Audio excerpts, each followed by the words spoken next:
De mensen komen hier aan en ze zien dan hoe die ongelooflijke fabriek in elkaar zit, hoe die opgebouwd is uit verschillende hallen. Dit is een grote hal die nu niet meer gebruikt wordt en waar wij dus onze theaterplek hebben van kunnen maken.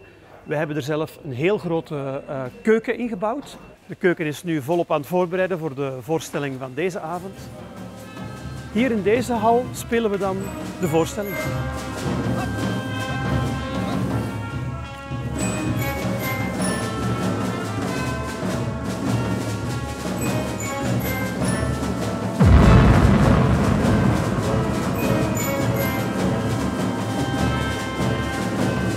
Wat bent u aan het doen?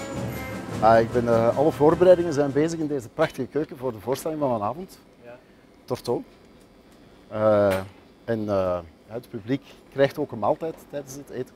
Want de voorstelling gaat over een kok die eigenlijk met een schrale wortel en een verlepte ajuin toch nog lekker eten kan maken in oorlogstijd. Waar is de chef-kok? Dat ben ik. Ha, Torteau? Is lang geleden? Wat heb je nodig?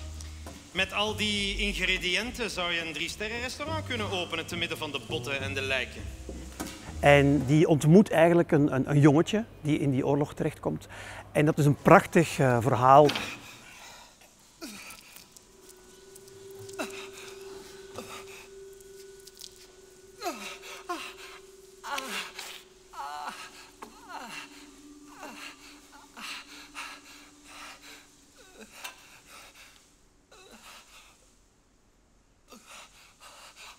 Zoals we dat gewoon zijn, probeert Laika ook echt de zintuigen te verwennen.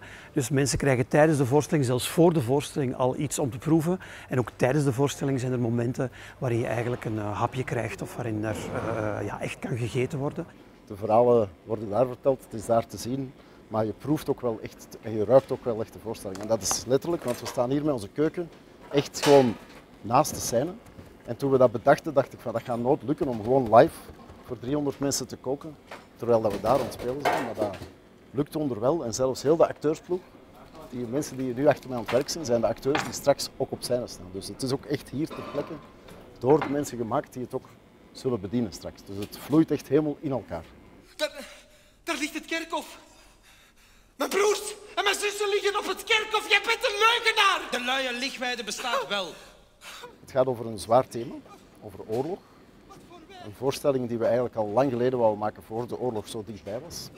En we merken toch dat door het samen eten op het einde van de voorstelling en die mensen terug bij elkaar te brengen, dat een soort begrafenismaaltijd, dat ook heel louterend werkt. Ik wil er heel duidelijk bij zeggen, toen wij deze verhalen kozen, dat is jaren geleden ook alweer, was er nog geen sprake van Oekraïne-crisis of van het verschrikkelijke conflict in de Gazastrook. We hebben eigenlijk, de actualiteit heeft ons eigenlijk ingehaald. En het verhaal krijgt daardoor des te meer urgentie, vinden we nu eigenlijk, omdat het toch ook iets vertelt over de mechanismen die in oorlog een rol spelen, waarom oorlogen zo lang duren, waarom oorlogen altijd opnieuw beginnen. Dus wat dat betreft is het meer dan ooit actueel. Weet je wat we gaan doen, George? We gaan naar een plek voorbij de oorlog.